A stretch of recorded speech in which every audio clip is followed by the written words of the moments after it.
Hi everyone, my name is Rohan Puthanangady. I first off want to thank Professor Rishe for this opportunity because I think it's events like this which are really special and make this school and this program one of a kind. So thank you, Professor Rishe. So I'll tell you a little bit about myself. Former WashU student, minored in the business of sports. And as Professor Rishe said, right before graduation, he had actually connected me with FanThreeSixty in KC, and I started working for them. It was there that kind of my perception of data started to change. Like the way that I looked at it as a student was data seemed like number crunching. It seemed like data analytics was about player stats and team stats. And I think that idea started to change for me when I started working at FanThreeSixty. And the reason for that is because FanThreeSixty is about fan data. And I think that's indicated in the name itself, FanThreeSixty. So that comes from the idea that you can get a 360-degree view of the fan by collecting touch points about them. And that's, it's called the 360 customer view in retail. And with us, we're talking about the fan. And our slogan, Data Fueled, Experience Driven, kind of talks to the idea that data is going to be the currency for the experience economy moving forward, so that people are going to be using data in sports to shape the fans' experience moving forward. So the company itself was founded by owners of Sporting Kansas City. So you might have heard of these people, Rob Heineman, Cliff Ellick.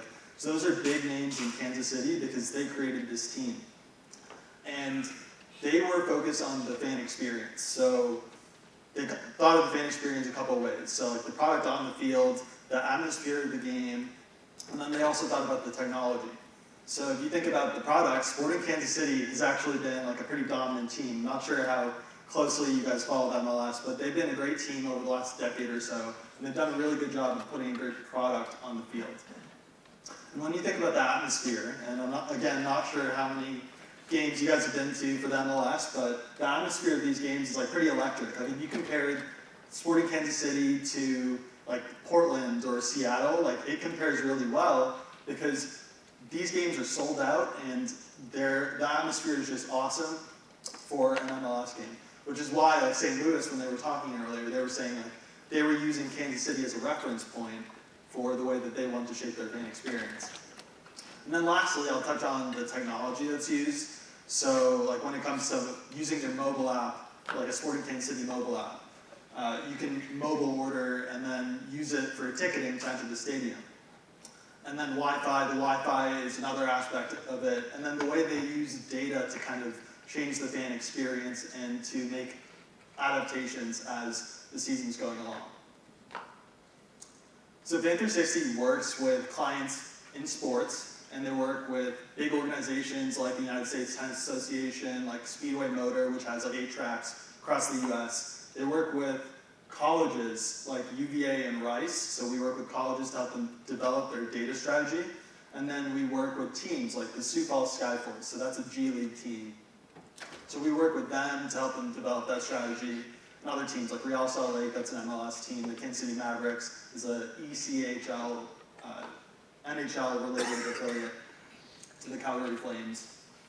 So I've talked about the fan experience. I've talked about the 360-degree view of a fan. So you might be wondering kind of like what's the problem we're trying to solve. So I've kind of outlined it with 3 issues. So the first issue is that a lot of these teams don't know who's coming to their venue that well. So here's a statistic for you. Of the people who are coming into a stadium on a given game day, maybe a team will know 1 out of 4 of those fans. And there are a couple of reasons for this. So the first reason is because someone might buy a ticket and they might buy 3 or 4 tickets, but the team only knows about the person who bought that ticket. They don't know who else is coming into the stadium with them. So that's one reason. And then with that ticketing data, there's primary ticketing data, which are the tickets sold by the team, and then you have secondary ticketing data, which is sold on the secondary market by like SeatGeek, StubHub, those type of companies.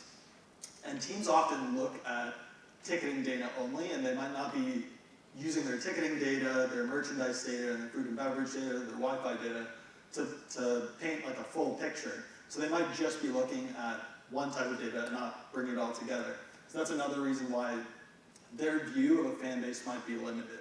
And if you think about secondary data, like a team might be partnered with like SeatGeek, for example. So I know the New England Patriots, my favorite team, they're partnered with Ticketmaster. So they're getting data from Ticketmaster, but they might not necessarily be getting data from like a SeatGeek or a StubHub because they're not partnered with them. So these teams only have a limited view on ticketing data. Additionally, the data that they do use isn't necessarily used particularly effectively. So a lot of these teams, for their data, they collect it with a data warehouse. So they're bringing in, like I said, a bunch of different types of data and pulling it into their data warehouse. And this data warehouse is used by business analysts, data scientists, technical resources. So it's a pretty expensive system to use.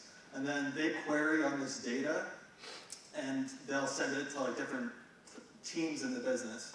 And the problem with this is that the data isn't necessarily used in real time. So the person who's understanding insights from this data is different from the person who's using the data to market to fans. So oftentimes this data isn't used efficiently and in real time. And the last idea here, and the last issue I'll point out, is that a lot of the times these teams don't necessarily personalize the experience. So when I think of personalization, I think of like the Netflixes and the Amazons of the world. So they're truly being prescriptive and suggesting the next best action for the consumer. When I think about the sports experience today, a lot of the times, like, you usually buy your ticket, you go to the stadium, maybe you log on to Wi-Fi, you watch the game, and then you leave. So the idea of being prescriptive is really suggesting actions fans can take to improve their experience, and I'm not quite sure sports is there yet with other retail companies. And then when I think about mobile apps that are used, I think of the idea that I might have like the Bleacher Report and the ESPN app on my phone, but I don't have the Patriots app on my phone, and I'm not really using it to personalize my experience. So a lot of teams can improve in this area, and FanThreeSixty helps teams do this with data. So we help teams grow their fan base, act on data in real time, personalize the experience, and we do it with something we like to call an activation. So an activation is like a combination of a digital and a physical nudge to a fan. And the reason for this is because each fan is different.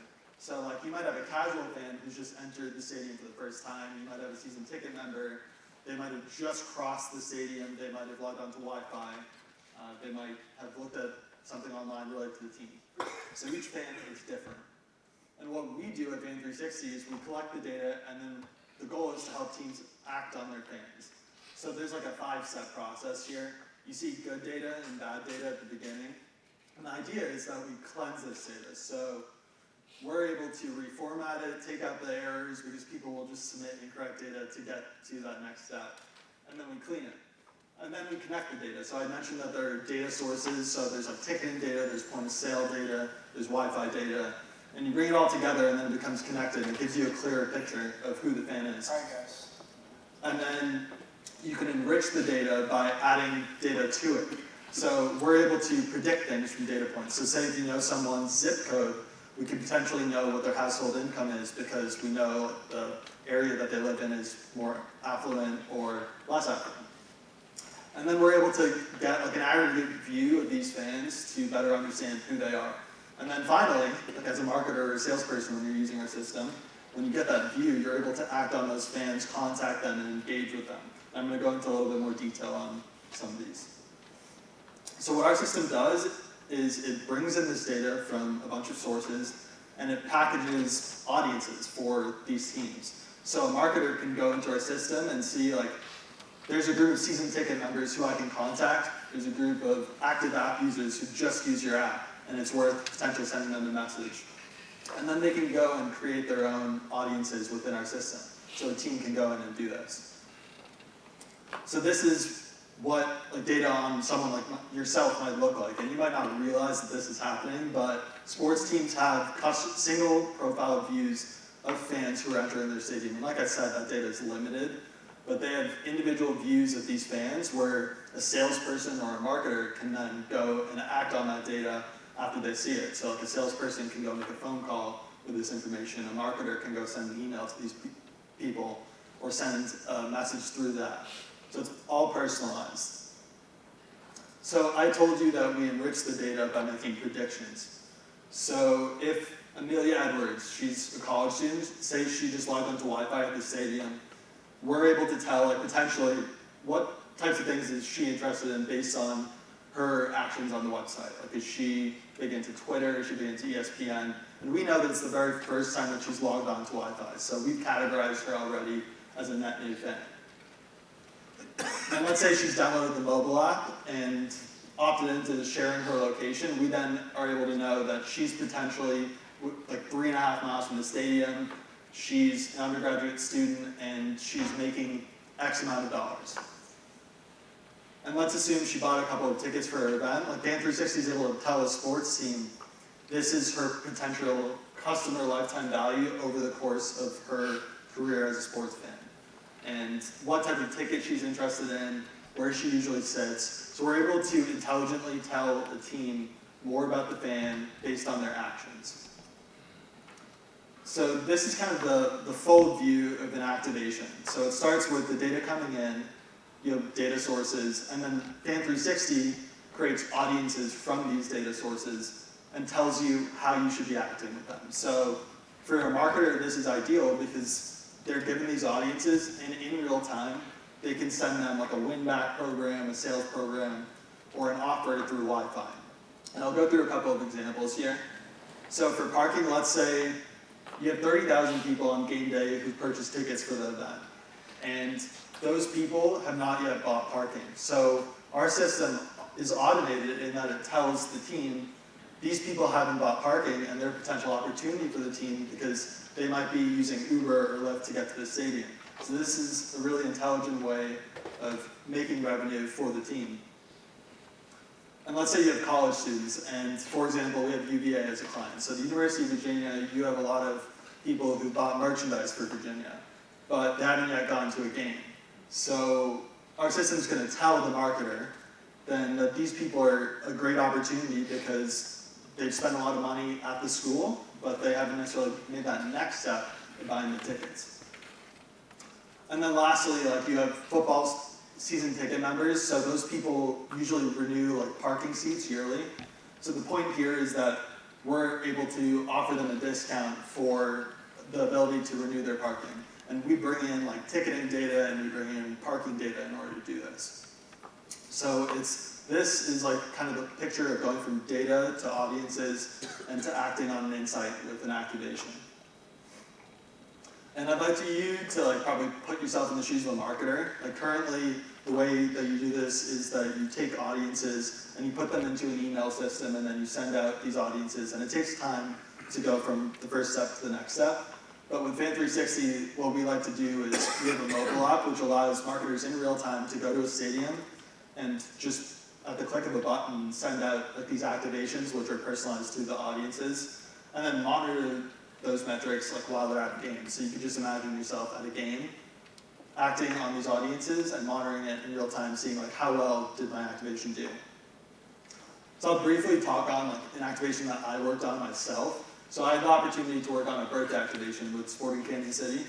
So what we did is we worked with season ticket members to send them, to automate the sending of like a birthday offer. So just imagine it's your birthday and you're a season ticket member for Sporting Kansas City. So right before game day, we gave them an offer for just $10 off merchandise. And that's a nice way, kind of surprising and delighting fans, and potentially getting them to go to games before the game day so that it might change their decision to go to the game. So I worked with Sporting Kansas City's marketing team to help develop this, and then we ended up automating it. So every month they end up getting this sent out before game day. Additionally, we worked with the USTA for their US Open event. So this is the biggest tennis tournament in the world. So we ended up sending out emails which were personalized to people who had previously bought in the previous year. And the idea here was that we could potentially get people who had previously bought but had not bought tickets for this year's event to buy again. And this ended up generating revenue for them. And then this one's probably more relevant to college. So we did this with the University of Virginia, which was at the UVA Duke game earlier this year. So this one was on television. And prior to the game, whenever someone walked through the geofence of the stadium, so whenever someone entered the stadium, through the mobile app, we were able to send them a notification saying that there was going to be a light show, and if they were to use their mobile app, like the lights would flicker between blue and orange before the game. That way, like on TV, it would look pretty cool. Prior to the Duke UVA game, which was a pretty big game because it was like Zion Williamson, a lot of other big names for the NBA draft. So these are the type of activations that we've run at FanThreeSixty, and what I find kind of interesting working there. So I said we use activations at FanThreeSixty to help teams like smartly act on their fans. We additionally generate insights. So like looking at point of sale data, we were able to figure out that teams, when they find that someone has bought something in the stadium, and it's their first time at the stadium, we're able to find that the likelihood that they come back is twice as much. So it's insights like this that you can act on, because within our system, you can create an audience for someone who's just bought something their first time in the stadium. And then you can act on that and send them a personalized email saying, hey, you can get a discount coming back for your next game. And then we were able to find that when a season ticket member transferred their ticket, so they're just sharing their ticket with someone because they're not ending up going to the event. So when they transferred their ticket, that ticket ended up getting utilized 25% more. So we can reward transfers by offering discounts for transfers. So that's a reason why finding an insight like this is important.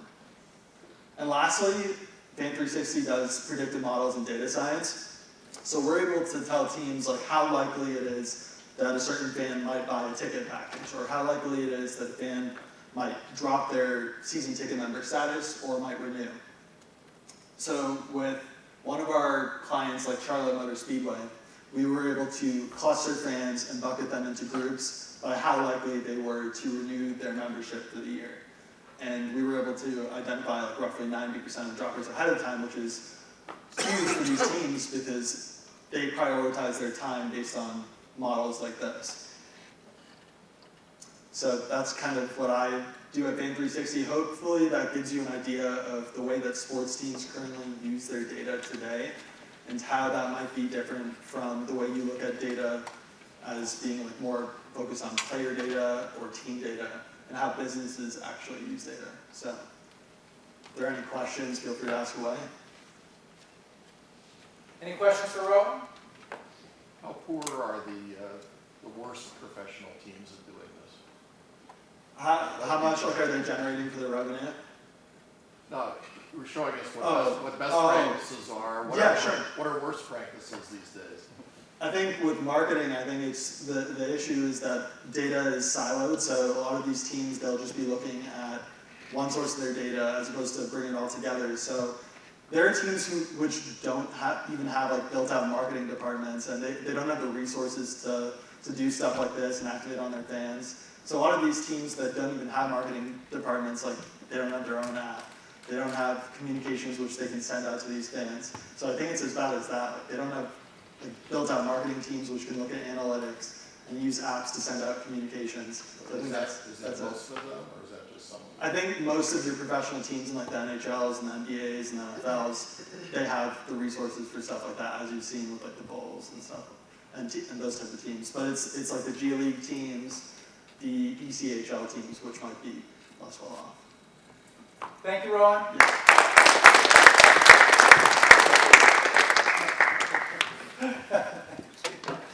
And our last speaker of the day